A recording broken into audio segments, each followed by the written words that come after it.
In 1967, American forces in South Vietnam launched a series of powerful attacks on the Vietnamese communist guerrillas.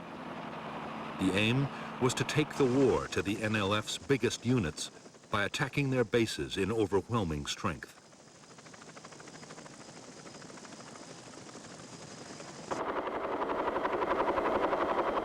The Americans hoped that the guerrillas would stand and fight. They could then annihilate them with vastly superior firepower.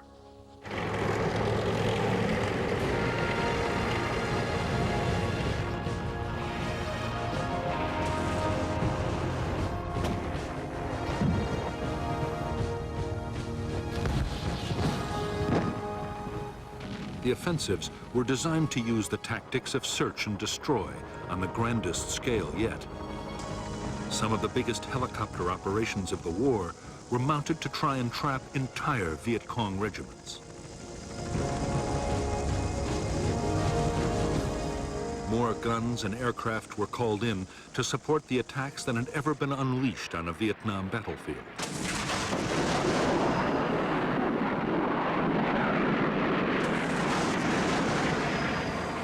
The Americans meant to damage the Viet Cong so badly they would be unable to carry on the war. In fact, the Americans would fail to wipe out the Viet Cong's biggest units. Despite heavy losses in men and equipment, the guerrillas would return even stronger, ready to launch their own offensive campaign.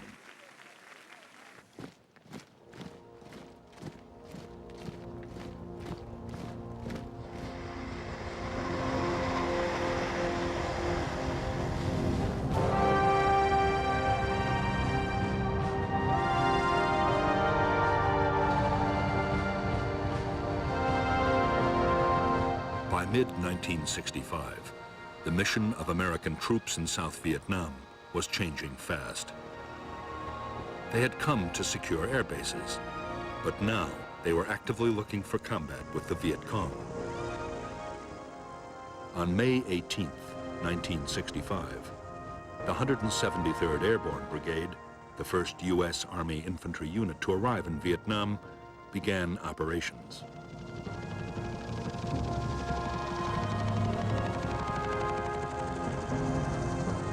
Its first task was to sweep a wide area around its base near Saigon.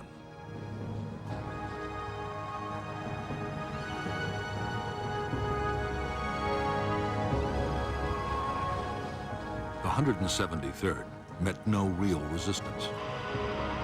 There were thousands of Viet Cong troops in the Saigon area, but they remained elusive.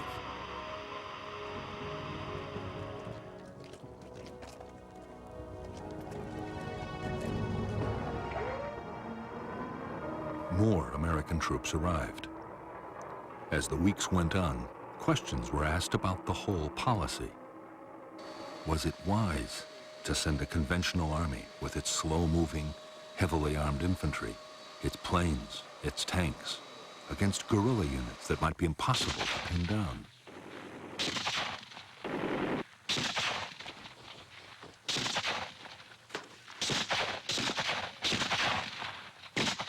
The U.S. commander in Vietnam, General William C. Westmoreland, insisted that the Army could find and beat the enemy.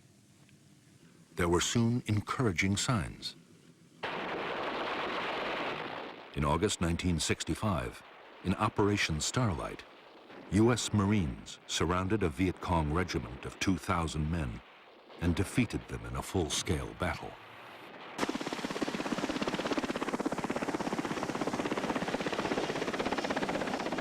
The next major challenge was posed by the NLF's allies, the professional troops of the North Vietnamese Army.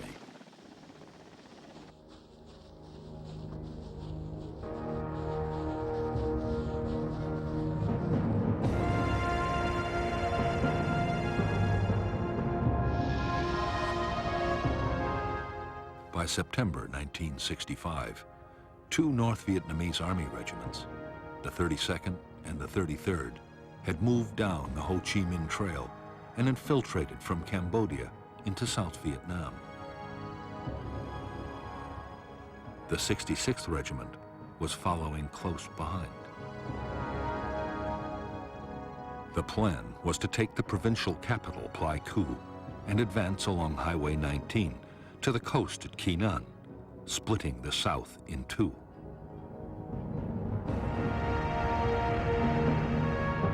The Americans were determined to block the NVA's attempt to reach Quy Nhon. The idea was to place in the An-Khe Valley the most mobile force they possessed, the 1st Air Cavalry Division.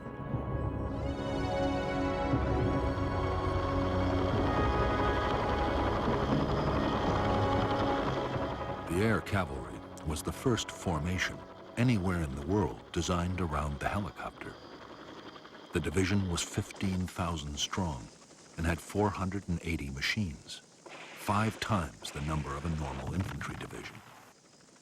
The whole idea had, until recently, been an experiment with an eye to any future war in Europe. No one really knew how it would work in a place like Vietnam.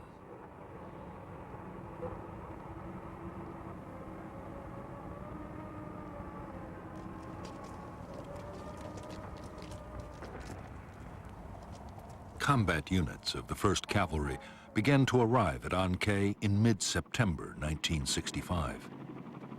By October, the division was fully operational. Its base, Camp Radcliffe, had grown into a massive complex of helicopter pads, supply dumps, accommodation and maintenance facilities. For the officers and men of the Air Cavalry, there was a great deal to prove, and they were determined to take the battle to the enemy.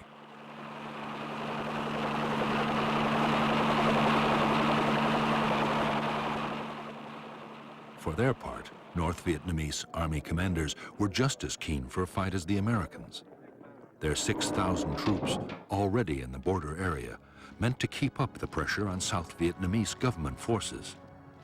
At the same time, they aimed to find out how well U.S. troops would fight and how their own soldiers would cope with American weapons and tactics.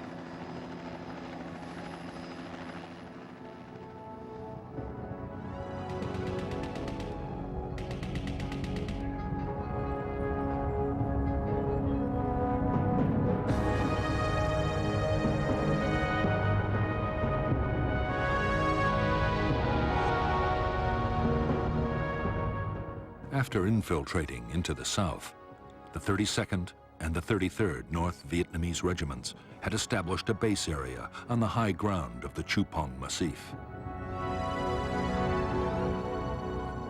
On October 20th, 1965, the 33rd Regiment laid siege to an American Special Forces camp at Plai Mai.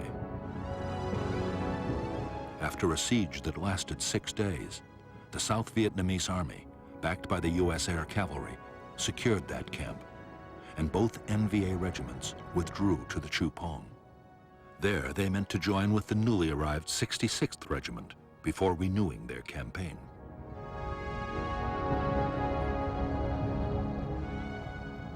The American plan was to fly in the whole of the 1st Battalion of the 7th Cavalry to find the NVA regiments.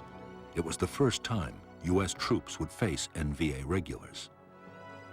The first step was to create an artillery fire support base near the Chupong at Landing Zone Falcon. Next, the lead elements of the 1st Battalion landed at LZ X-Ray. Right in front of them were nearly all the 66th and 33rd NVA regiments.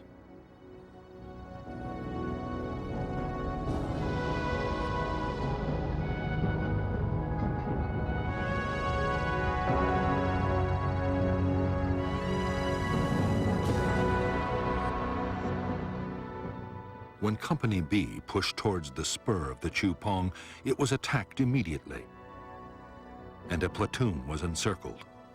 Company A was also pinned down by fierce fire before the rest of the 1st Battalion was landed.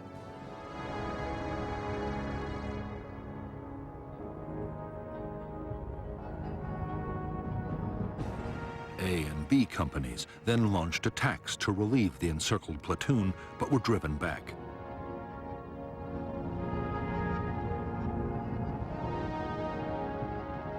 The following morning, the Americans, reinforced by another company, were hit by waves of NVA troops. Heavy fire support wreaked havoc on the attackers, and by now, another American battalion was on its way overland.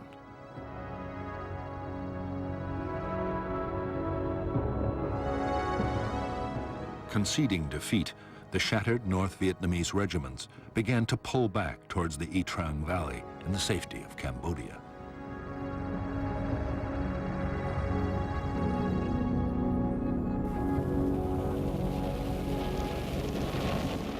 After the fight at LZ X-Ray, the Chu Pong was bombed by almost 100 B-52s, each unloading 17 tons of high explosives.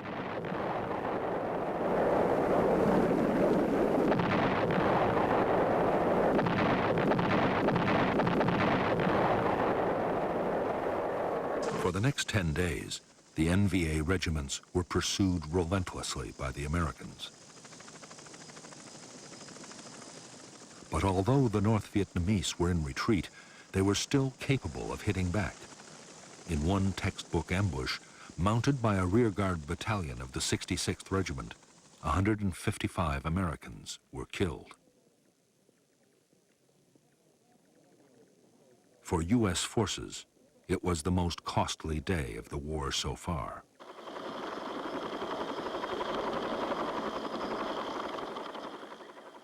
In the Battle of the Y Trang Valley and the Pleiku operation, the 1st Cavalry Division lost 300 dead. But the NVA had suffered much worse. 1,300 North Vietnamese soldiers had been killed and many more wounded. It was a clear-cut victory for the Americans. 2 enemy regiments were all but smashed, and there was now little danger of South Vietnam being cut in two.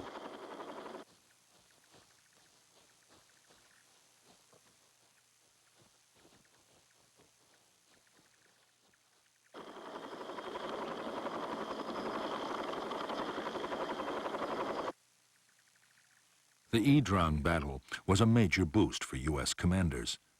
It seemed to prove their strategy was the right one. The enemy's big units could be made to stand and fight, and take heavy casualties in the process.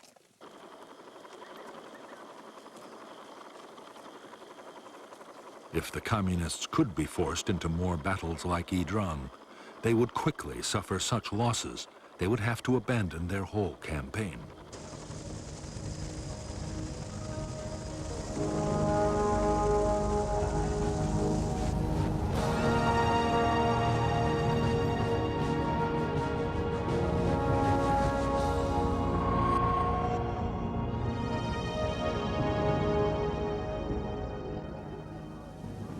The final push to use American combat forces in South Vietnam had come from President Lyndon Johnson himself.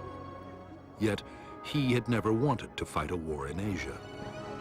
Johnson's priority was social reform, his Great Society program, and he feared the war in Vietnam might fatally damage his plans.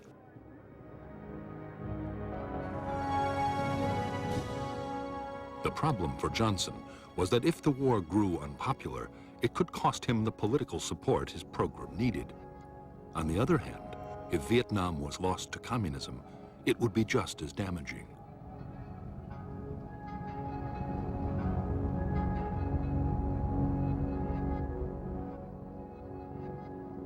The only solution that Johnson could see, and the one agreed with his Defense Secretary, Robert McNamara, was an uneasy compromise. The U.S. would carry on fighting the war, but everything possible would be done to limit its impact on the American people. Dramatic measures like calling up the reserves or the National Guard had to be avoided.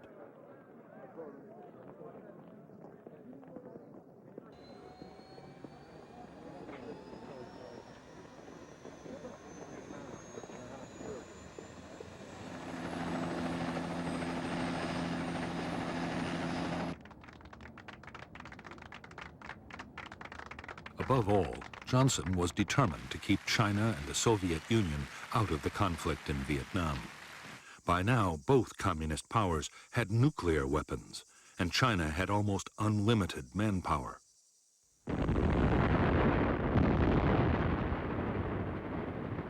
fighting the Chinese in Asia would demand millions of American troops and cost untold casualties.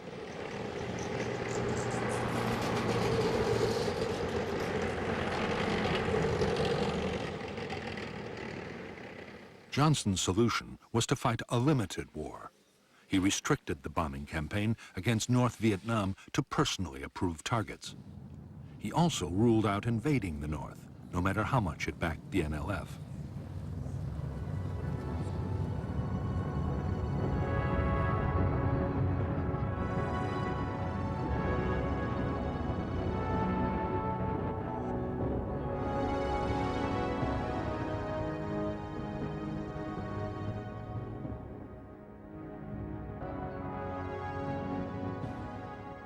In fact, General Westmoreland, the U.S. commander in South Vietnam, had no desire yet to go into what he felt were communist sanctuaries in neighboring countries.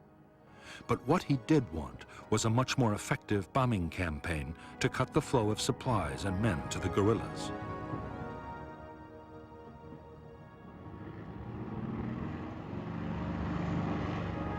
If that happened, Westmoreland was confident he could win. He would need more troops, but once he had built up his forces, he was sure he could seize the initiative.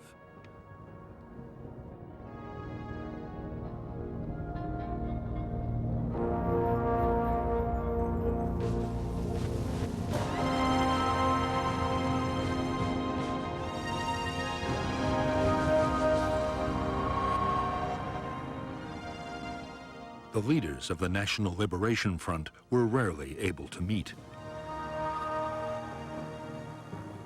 They were forced to gather in the strictest secrecy at a remote forest area near the Cambodian border.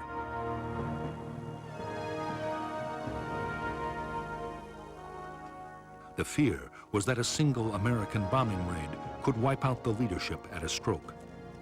Security was intense, and avoiding enemy units meant that some members had to travel for weeks to reach the conference.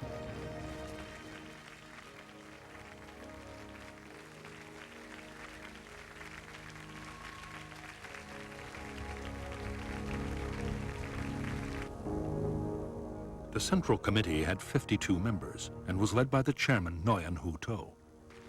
To was a French-educated lawyer, and to many in South Vietnam, the acceptable moderate face of the Viet Cong.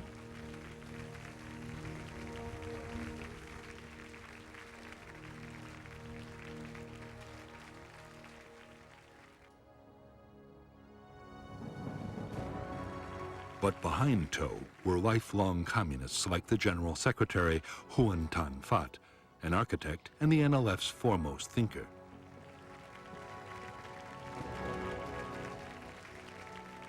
Another hardliner was the French-educated lawyer Tran Bu Kim, one of the NLF's founders.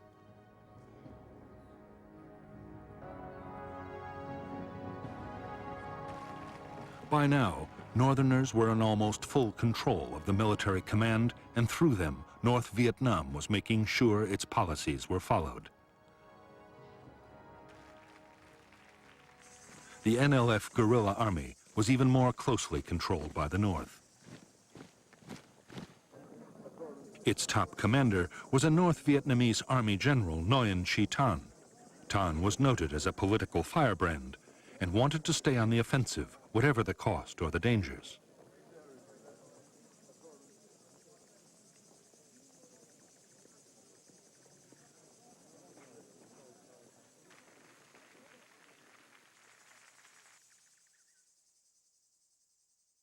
Thanh was equal in rank to the North Vietnamese Defense Minister, General Giap, who favored a more cautious approach in the South, now that American firepower had entered the equation.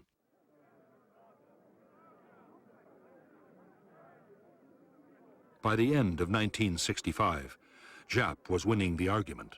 The result would soon be felt on the battlefields of South Vietnam.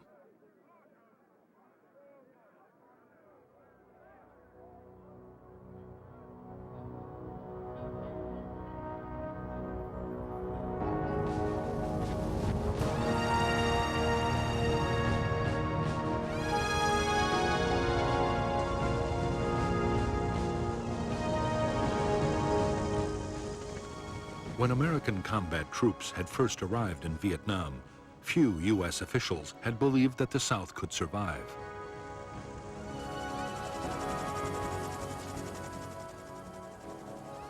By the end of 1965, the picture had changed dramatically. The new government, led by Air Marshal Key, was growing in confidence. The arrival of American troops had given morale a huge boost, and there was no longer a danger that the communists could win quickly.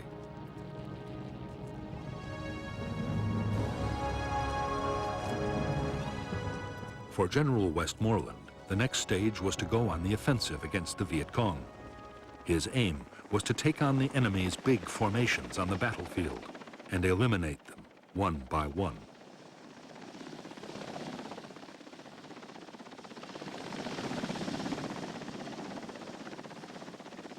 The tactics would be those of search and destroy, finding and trapping the enemy, then smashing his forces with massive firepower.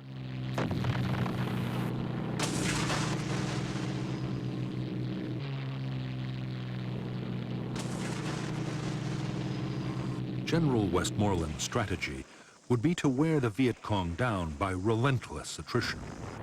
In battle after battle, Westmoreland meant to force the Viet Cong to sacrifice troops and materials faster than they could ever be replaced.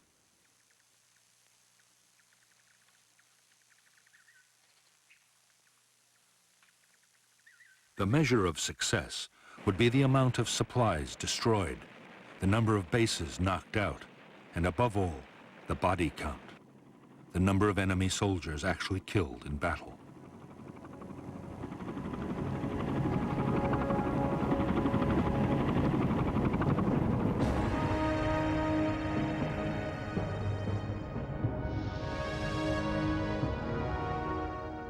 For defense, 4 national priority areas were agreed by the Americans and the South Vietnamese.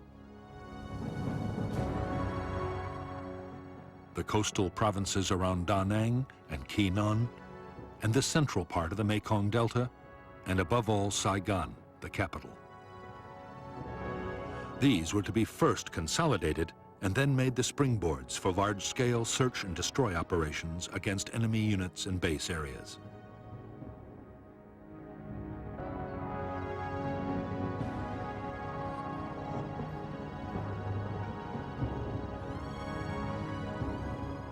The greatest Viet Cong concentrations in the whole of South Vietnam were known to lie between the capital and the Cambodian border. Through this area ran several strategic roads and the river routes into the capital.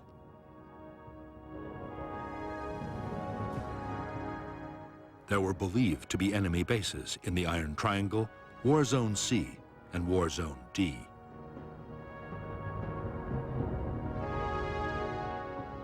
These base areas were the destination for most of the supplies and men that came down the Ho Chi Minh Trail, and it was these bases the Americans would have to attack if the Viet Cong were to be finally defeated.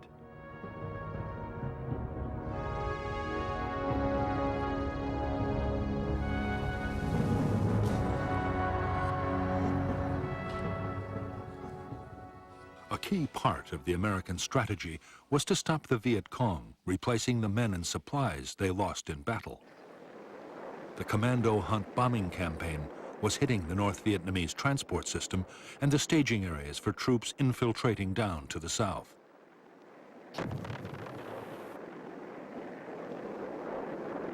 During 1965, U.S. aircraft had flown 55,000 individual sorties over the north.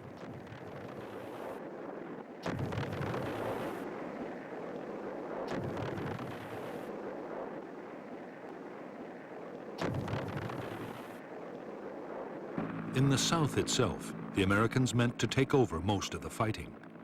The U.S. forces were better armed and trained than South Vietnamese government troops.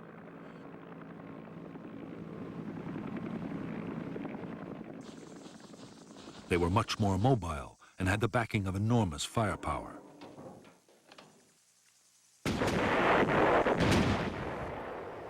Meanwhile, to the intense frustration of many South Vietnamese army commanders, Government forces would deal mainly with local security. Only elite units would take part in offensive operations.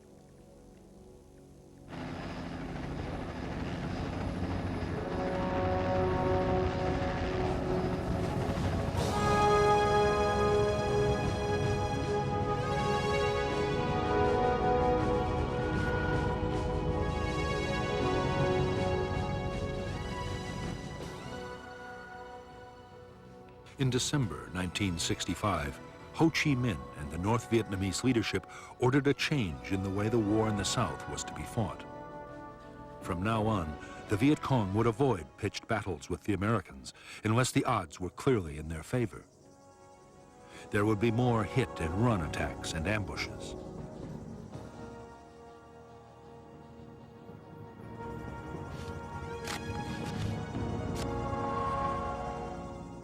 To counter the American buildup, Viet Cong recruitment would be stepped up, and more North Vietnamese army troops would be infiltrated into South Vietnam.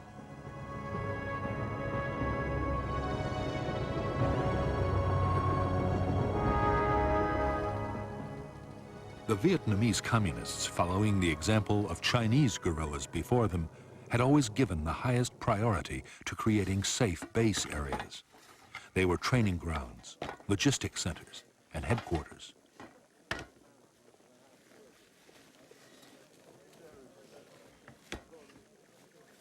They also offered secure sanctuaries for times when the war might go badly.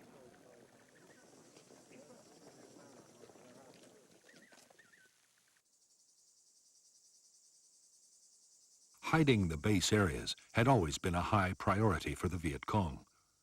Now, with American spotter planes everywhere, it was more vital than ever to protect them. In remote swamps or forests, there were few problems, but nearer the capital, it was much more difficult.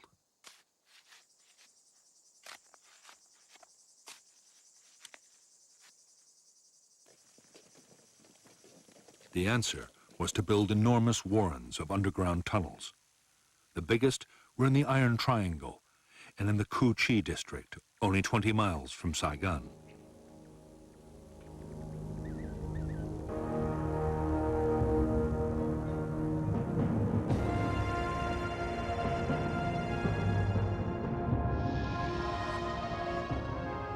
In the Cu Chi base area, any facility used by the guerrillas, like a conference room or training area, had almost instant access to the safety of underground.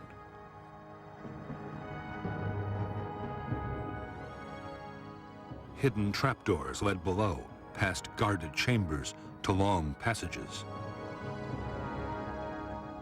At regular intervals, branches led back to the surface and other secret entrances. Some openings were even concealed beneath the waters of streams or canals.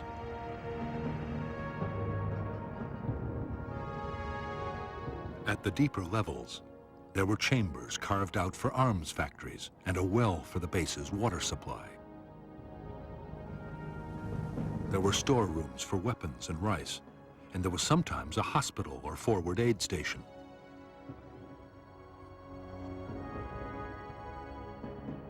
Long communication tunnels connected the base with other distant complexes. Base kitchens were always near the surface, with long carved-out chimneys designed to diffuse cooking smoke and release it some distance away.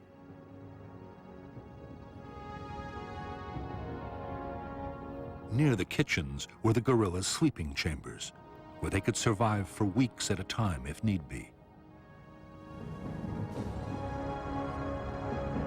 Everywhere on the top level, there were tunnels leading back upwards to hundreds of hidden firing posts for defense of the base.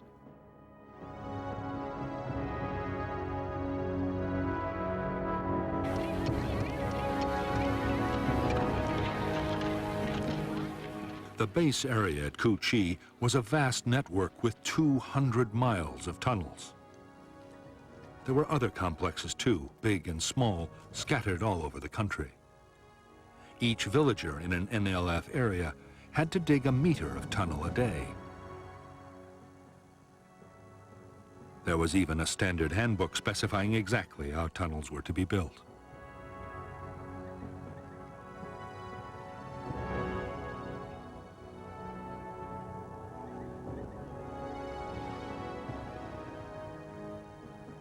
The orders coming from NLF headquarters were absolutely clear. Tunnels were not to be treated as mere shelters. They were to be fighting bases, able to provide continuous support for troops.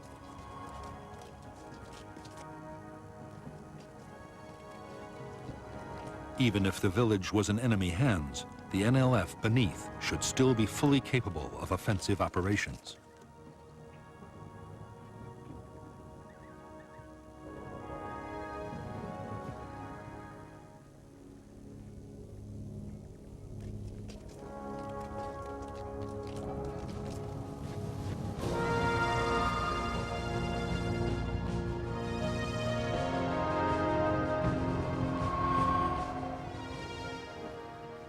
When Washington had decided to send American troops to fight the Viet Cong, the biggest question had been how many would be needed to win.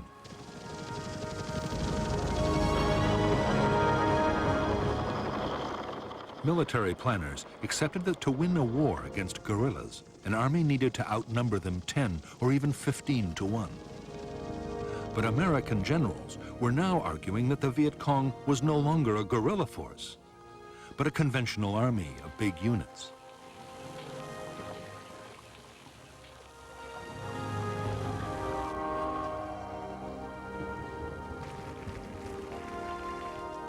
Because U.S. commanders were confident they were not fighting a guerrilla war, they saw no need for a 10-to-1 superiority in forces. Against a regular army, 3-to-1 was usually considered enough.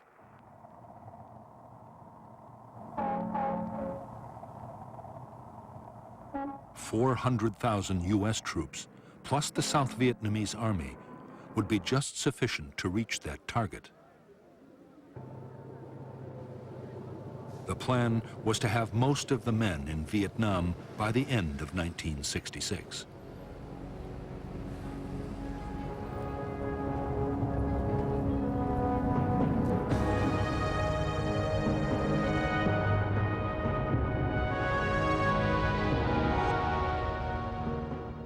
The South Vietnamese army had divided the country into 4 tactical zones, with an army corps in each. As American forces arrived, Military Assistance Command headquarters in Saigon assigned them to a corps' tactical zone. By the end of 1965, the 3rd Marine Amphibious Force commanded 4 regiments in I Corps. The 1st Air Cavalry Division was in II Corps, along with a brigade of the 101st Airborne. The 1st Infantry Division and the 173rd Airborne were in III Corps.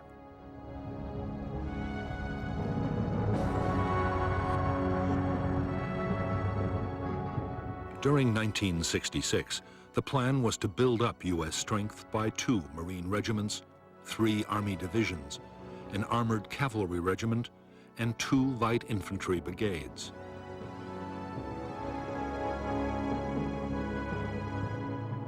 The combat strength of allied nations would also increase to 2 Korean divisions and a Marine brigade, an Australian task force, plus New Zealand and Philippine units.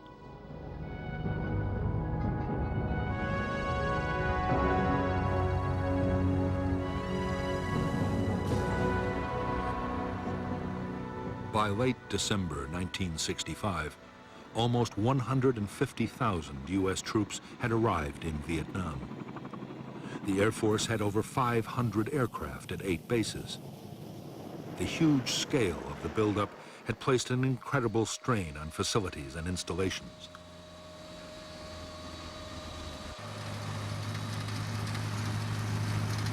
There was a frenzy of building as Army and Navy engineers, along with American civilian contractors, improved airfields, bases, and roads.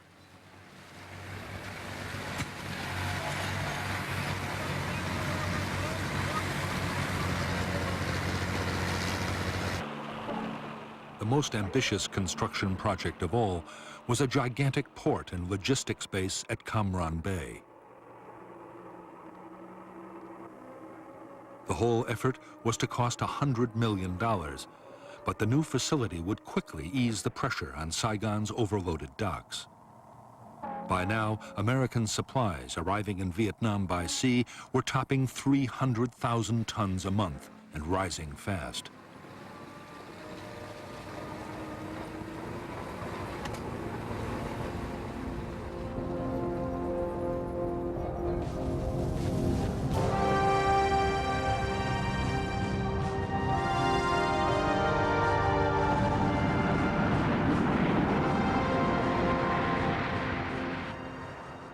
As the Cold War had produced one world crisis after another, the U.S. armed forces had been on a war footing almost continuously for 5 years.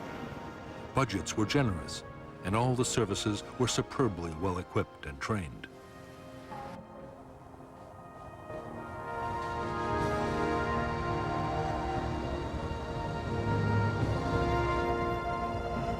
Many American officers and NCOs already had combat experience in Vietnam as military advisors. Most of the more senior personnel had fought in World War II and Korea.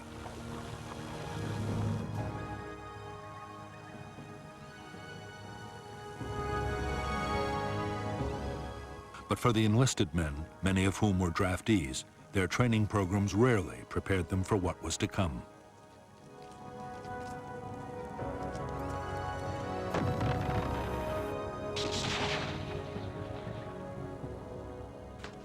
Even to the best trained soldiers, the reality of arriving in Vietnam could come as a shock. The climate was exhausting, with extremes of heat and humidity. The Vietnamese people and their culture were totally unfamiliar. Many American soldiers were from U.S. cities, and the lives of Southeast Asian peasants were beyond anything they knew.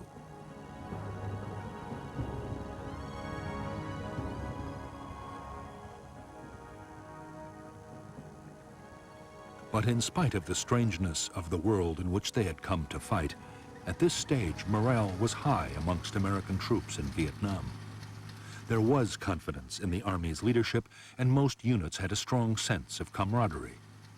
There was also the knowledge that a soldier's basic tour of duty was a finite 13 months and 14 days.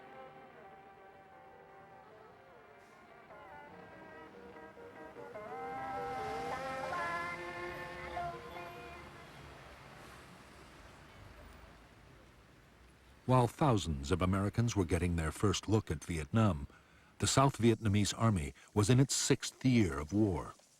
Most of the Army's 300,000 soldiers were reluctant conscripts. Many were underfed, and desertions were outstripping recruitment by 2,000 a month.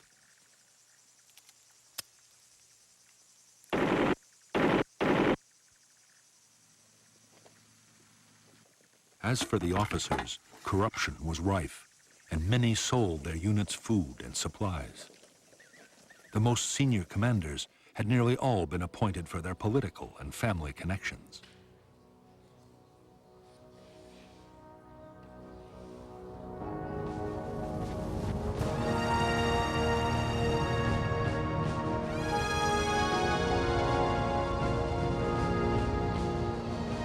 For years, the basic infantry weapon of the American soldier had been the M14 rifle. It was a dependable weapon, but was unstable when fired on full automatic.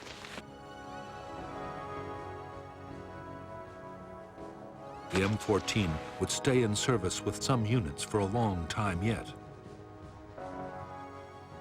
But a new weapon was starting to reach the troops in Vietnam.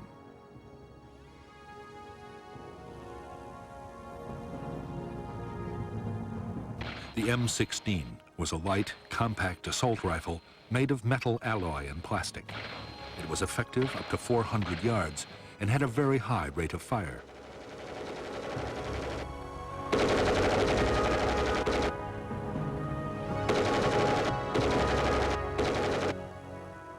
Although on paper the M16 seemed to offer the infantryman everything he could wish for in a rifle, the reality was very different on the battlefield. The M16 was prone to jamming, a nightmare for the soldier in a firefight.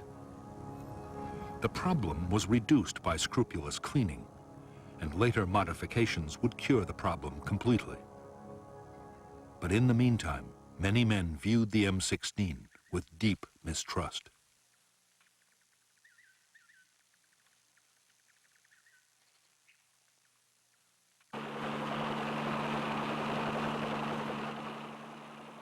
In an American infantry platoon, the most valued weapon of all was the M60 machine gun.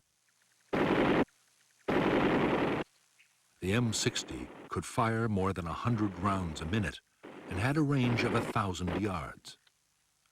The gun was usually operated by a two-man crew, but it could also be fired from the hip. The M60 was extremely robust and well suited to the harsh conditions of battle in Vietnam.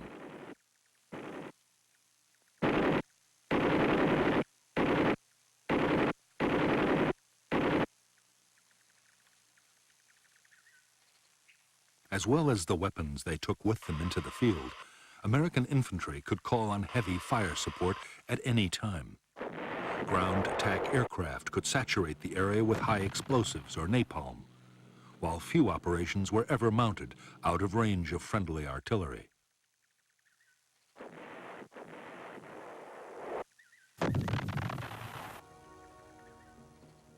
Unlike aircraft, guns were not affected by weather or visibility, and they were extremely accurate. The biggest American artillery pieces, the 175mm howitzers, could destroy a target at a range of 20 miles.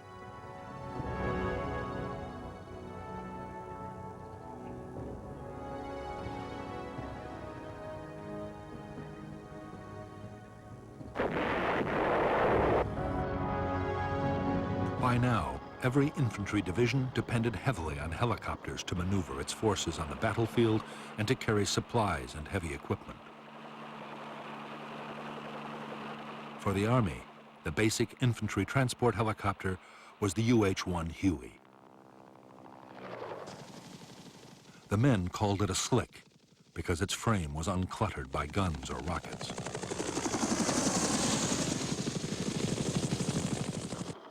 The Huey was able to carry 11 soldiers and their equipment. For protection, each helicopter had a door gunner with an M60.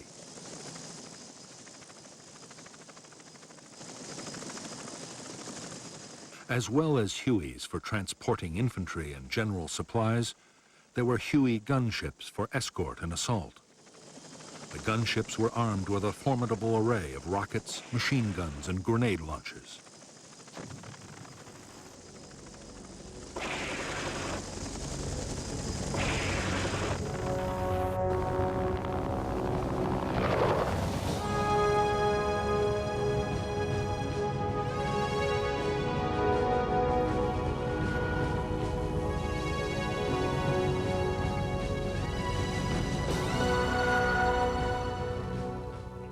By the end of 1965, the total strength of the NLF and North Vietnamese Army units in the South had grown to 206,000 men and women.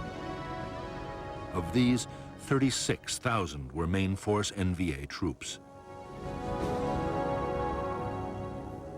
The rest were regional and local guerrillas.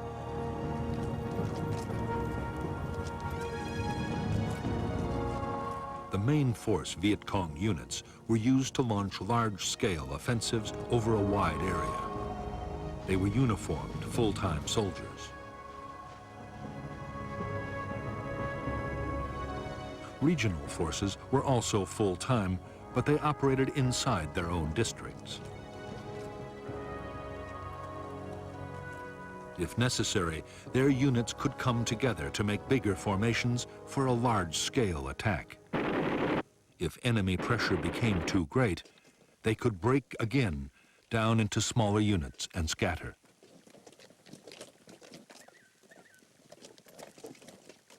As for the local guerrillas based in the villages, their main job was political. They were a constant reminder of the armed presence of the Viet Cong and worked to increase local support.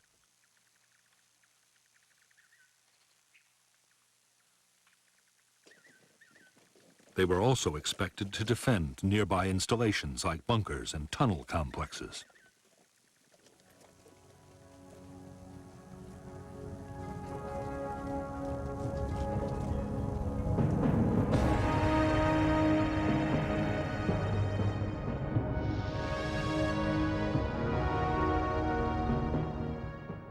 Viet Cong forces were commanded by the Central Office for South Vietnam, near the Cambodian border.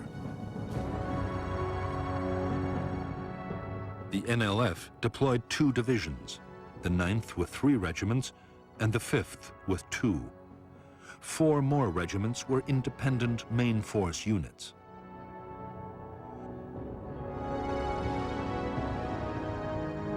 The NLF also controlled more than 40 local and regional battalions.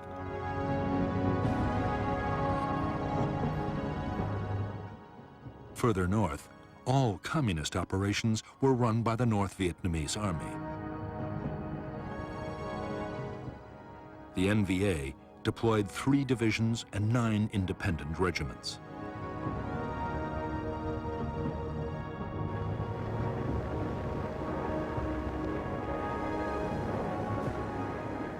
In 1965, American aircraft made tens of thousands of bombing attacks against the Ho Chi Minh supply trail and on logistic centers in North Vietnam.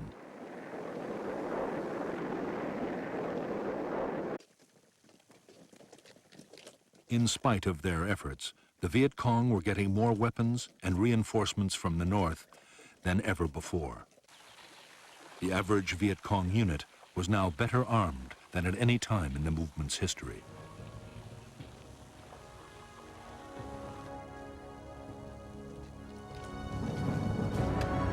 Although the guerrillas depended on the Ho Chi Minh Trail for arms, ammunition, and special equipment, 21 tons a day was enough to keep them fighting. Their other needs were met inside South Vietnam.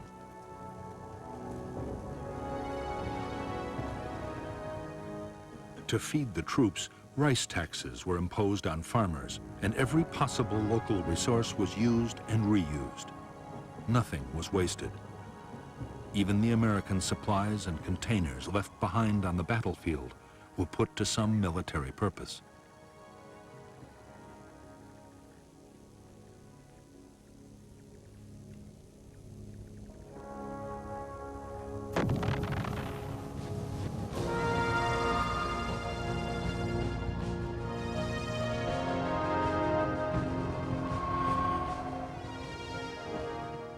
In the last 12 months, the Viet Cong had suffered terrible losses. 40,000 had been killed or captured in 1965. Yet the casualties had little effect on Viet Cong fighting strength.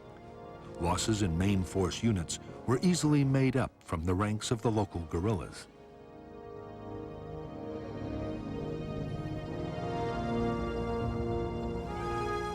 The biggest problem was the high casualty rate among officers.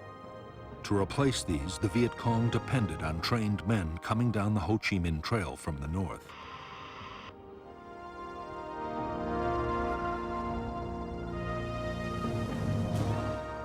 One in 10 Viet Cong were now northern, and the Viet Cong was increasingly run by the northerners right down to the village level.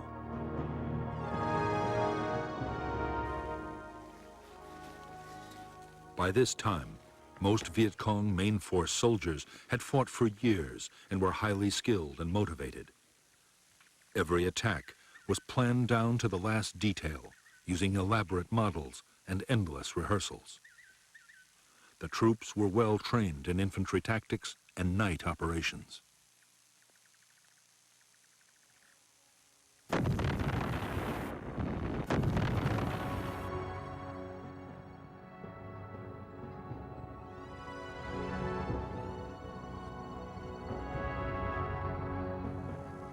They were also masters of camouflage. While main force troops thought of themselves as professional soldiers, local Viet Cong were far less confident. Mostly, the recruits were young teenagers, and while many were motivated by idealism, others had been pressured or shamed into joining. What many had in common were real doubts about their ability to fight heavily armed and well-trained American soldiers.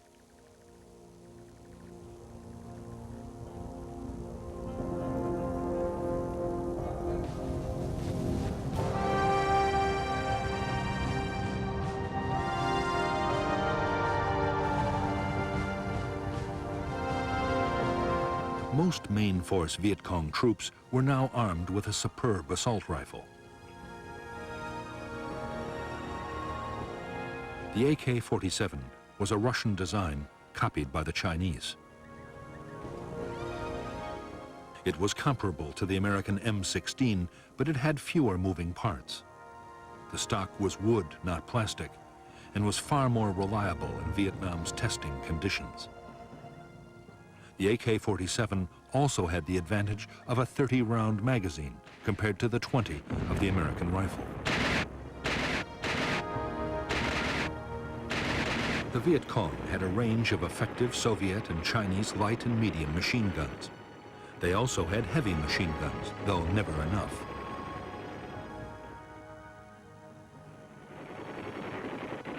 The bigger weapons were especially valued for defense against American helicopters.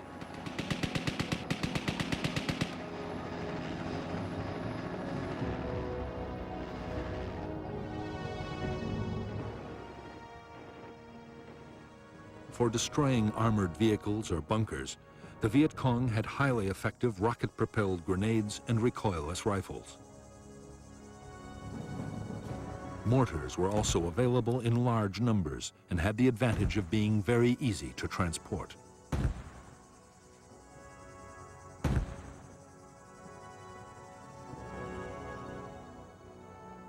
Many weapons, including booby traps and mines, were homemade in the villages. The materials ranged from scavenged tin cans to discarded wire, but the most important ingredients were provided by the enemy.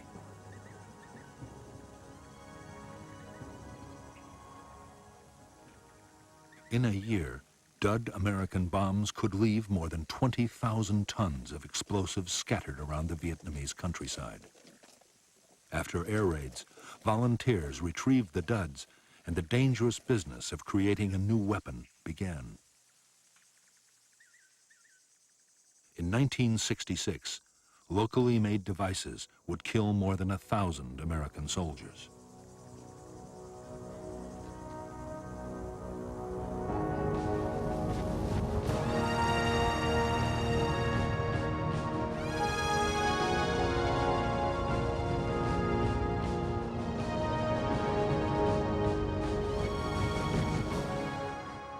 For General Westmoreland, the close of 1965 marked the end of the defensive stage of the American war in Vietnam. In the coming year, he meant to complete his buildup. Then he would launch the full-scale offensives that would lead to final victory.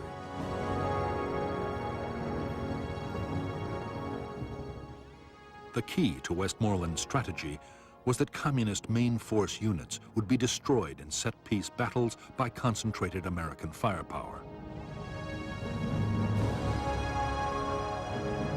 Westmoreland was confident the Viet Cong would stand and fight. But there were some signs that the Viet Cong might be changing their tactics.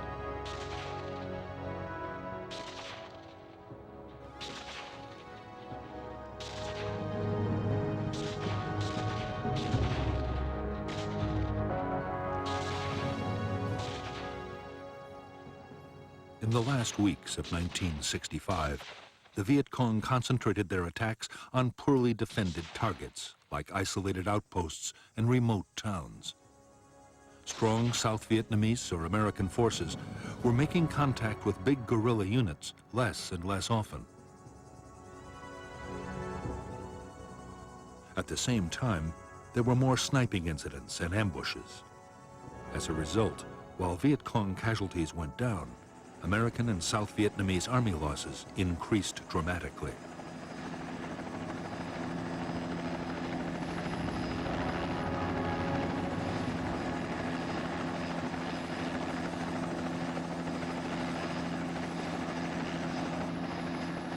There was even more disturbing news in store for American commanders as 1965 came to a close. Washington's Defense Intelligence Agency reported that the Rolling Thunder bombing campaign against North Vietnam was failing.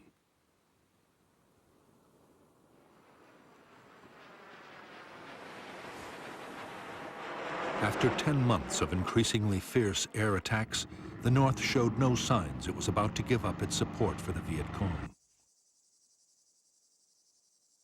Nor had the bombing staunched the flow of men and supplies to the guerrillas. That meant only one thing. The real contest was still to come on the battlefields of South Vietnam.